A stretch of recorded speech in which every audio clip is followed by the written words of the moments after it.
चलिए, दंत पुपुट के बाद नेक्स्ट डिजीज बात करते हैं दंत वेष्टक की, जिसको पेरियोडोंटाइटिस से कोरिलेट किया गया है। इंपॉर्टेंट डिजीज है, एग्जाम में पूछी जाती है।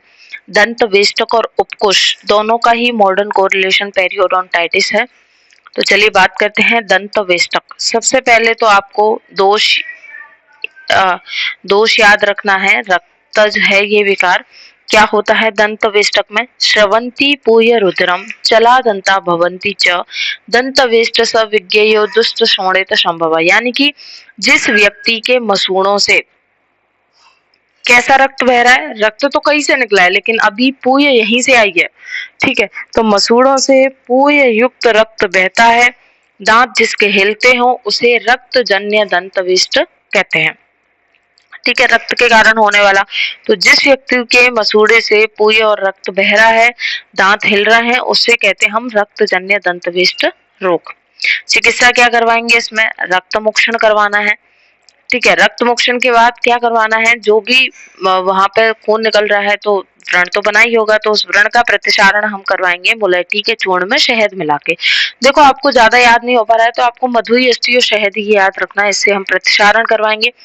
प्रतिसारण करवाने के बाद क्या करवाना है? शीरी वृक्ष के क्वाथ में मधु है, घृत है, शर्करा है, ये सब मिला के गंडूस धारण करा सकते हैं, जिससे व्रण की हीलिंग हो। वहां पे काकुल्यादि कल्क के साथ 10 गुना काकुल्यादि कल्क लेना है, उससे 10 गुना दूध लेना है और उससे सिद्ध जो दुग्ध, जो काकुल्यादि कल्क का जो सिद्ध जो दुग्ध होगा उससे नशे का प्रयोग कर सकते हैं।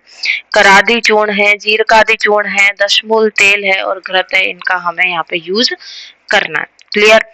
फिर उसके बाद आता है उपकुश रोग। उपकुश का भी मॉडर्न कोरिलेशन यही है, और उपकुश में बस एक ही चीज है कि इसमें क्या होता है, रक्त के साथ साथ पित्त भी आ जाएगा, ठीक है।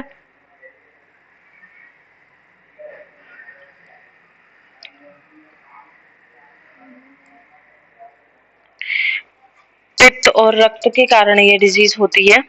तो इसमें क्या होता है कि जिस मनुष्य के मसूड़ों में जलन और पाक होता है, ठीक है, तो जिस मनुष्य के जो मसूड़े हैं उसमें जलन भी हो, यानी कि दाह भी हो, पाक भी हो, मसूड़े से दांत जो है एकदम ढीले, जो है हिल गई, जो रूट है वो हिल गया, ठीक है, हिलते हो, परस्पर दांतों को रगड़ने से या जैसे दांतों को किटकिटाते हैं या दबाते हैं तो अगर रक्त निकल रहा है, हल्की हल्की वेदना हो रही है, और जैसे ही रक्त निकल गया मसूड़े फूल गए और मुख दुर्गंधित हो गया, तो उसको हमें पित्त रक्त से उत्पन्न उपकुश रोग समझना है। इंपॉर्टेंट डिजीज है, दोष पूछा जाता है पहले तो, और उससे भी खास क्वेश्चन क्या है पता है, एआईपीसीटी में ये पूछा जाता है कि उपकुश कहाँ की व्याधि है, तो भूल जाते हैं लोग, दंत मूलगत व्याधि है उपकुश। दोष जो है इसमें पित्त रक्त रहेगा, दाह और पाक होगा मसूड़ों में, दांत ढीले होकर गिरेंगे, दांत रगड़ने से दबाने से रक्त निकलेगा, वेदना होगी, सब कुछ होगा, ठीक है, मुंह में दुर्गंध आएगी, मसूड़े फूल जाएंगे, उसे पित्त रक्त से उत्पन्न उपकुश रोग समझना है। फिर उसके बाद आता है चिकित्सा इसकी। तो उपकुश रोग में वमन विरेचन के द्वारा दोनों मार्ग को व शिरो विरेचन के द्वारा सिर को शुद्ध करना है। तो पहले शरीर की शुद्धि करा लेनी है। फिर उसके बाद कठगूलर, जो कि शित्र रोग में यूज किया होगा, ध्यान कीजिए, आपने चरक चिकित्सा के अंदर पढ़ा होगा, कठगूलर का रस शित्र में यूज करते हैं। तो कठगूलर व गोजिव्या के पत्रों से क्या करना है, मसूड़ों को रगड़ना है। रगड़ना क्यों है? जिससे जो दूषित रक्त है वो निकल जाए, तो रगड़ के रक्त को बाहर निकालना है। फिर प्रतिसारण कराना है त्रिकटु से, पंचलवण से, शहद से, और उसके बाद कवल धारण के लिए हम पिप्पली सौंठ है उसका सिकोट जल का कवल धारण करा सकते हैं और नशे का यूज करना है। उसके बाद आता है इसका मॉडर्न कोरिलेशन पेरियोडोंटाइटिस। तो periodontitis is a site of inflammatory disease affecting the periodontium. जो दांत की, जो दंत मूल की जो पेरियोडोंटियम है, अगर उसमें कई तरह की इन्फ्लामेटरी डिजीज होती हैं तो उसको हम पेरियोडोंटाइटिस कहते हैं। अब ये पेरियोडोंशियम होता क्या है? पेरियोडोंशियम क्या होता है? वह टिश्यू जो दांत की सराउंडिंग और सपोर्ट, दांत को सराउंडिंग और सपोर्ट प्रोवाइड करता है, उसको पेरियोडोंशियम कहते हैं। तो पेरियोडोंशियम आपको क्लियर है? पेरियोडोंशियम किसको कहते हैं? जो दांत को सपोर्ट प्रोवाइड करे, सराउंडिंग प्रोवाइड करे, उसको पेरियोडोंशियम कहते हैं। और अगर उसमें इन्फ्लेमेशन हो रहा है तो वो हो गया पेरियोडोंटाइटिस।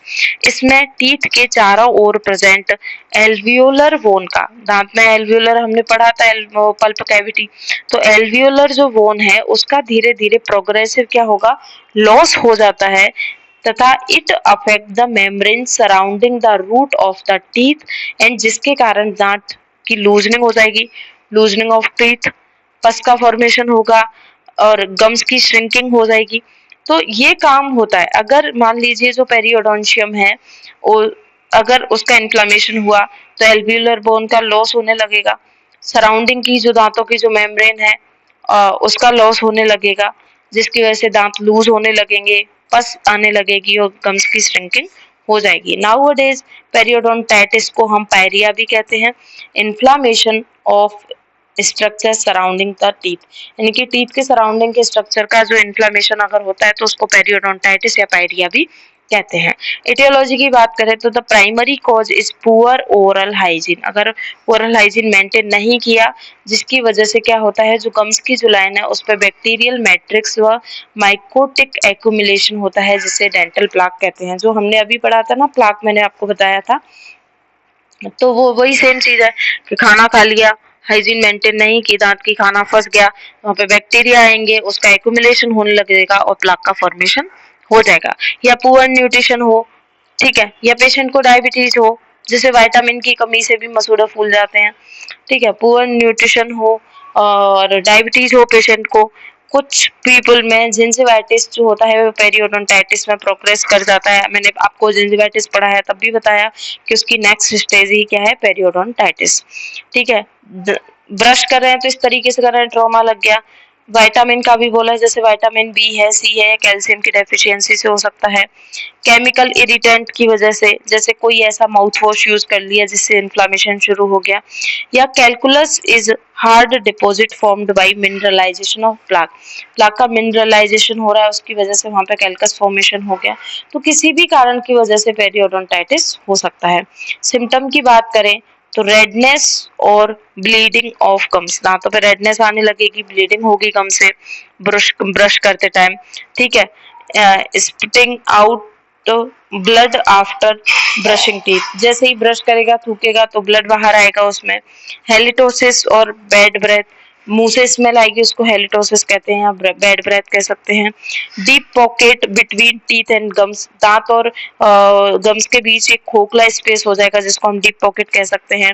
सलाइवेशन स्टिकी होगा क्योंकि उसमें पस मिली हुई होगी, स्वेलिंग आ जाएगी गम्स पे और दांत एकदम लूज हो जाएंगे, थोड़ा जैसे ही डिजीज आगे प्रोसीड करेगी तो दांत लूज हो जाएंगे, पस गम्स और उसके बीच में, दांतों के बीच में पस आ जाएगी, तभी तो डीप पॉकेट फॉर्म हो गई और दांतों में हाइपर सेंसिटिविटी होगी।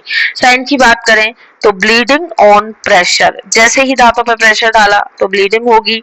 रेडनेस ऑफ जिंजिवा, मसूड़ों पर रेडनेस रहेगी, स्वेलिंग रहेगी और बैड ऑर्डर रहेगा। ट्रीटमेंट कैसे कराएंगे, तो गोल ऑफ ट्रीटमेंट क्या है हमारा, इन्फ्लामेशन को रिड्यूस करना, जो भी पस है पॉकेट है उसको रिमूव करना। Rough surface of teeth should be repair, अगर दांत रफ हो रखे हैं तो उसको रिपेयर कराइए। प्रॉपर ओरल हाइजीन को मेंटेन कीजिए, एंटीबायोटिक्स का यूज करना है, प्रोफेशनल टूथ क्लीनिंग करानी चाहिए, 1 साल में 2 बार तो कम से कम प्रोफेशनल टूथ क्लीनिंग करानी चाहिए। सर्जरी की बात करें तो पेरियोडोंटल सर्जरी में be needed to stop progressive bone loss, surgery हमें करानी पड़ेगी क्योंकि अगर बोन का प्रोग्रेसिव लॉस हो रहा है तो सर्जरी परफॉर्म करनी पड़ेगी, जिसमें आप ओपन फ्लैप डेब्रीमेंट कर सकते हैं, ओसीएस सर्जरी कर सकते हैं, बोन ग्राफ्टिंग कर सकते हैं। डिटेल नहीं पढ़नी है, केवल नाम याद रखना है, ठीक है। तो ये था पेरियोडोंटाइटिस, एग्जाम में पूछा जाता है, 5 मार्क्स का क्वेश्चन आएगा, पढ़िएगा, नहीं समझ में आए तो पूछ लीजिएगा। Thank you.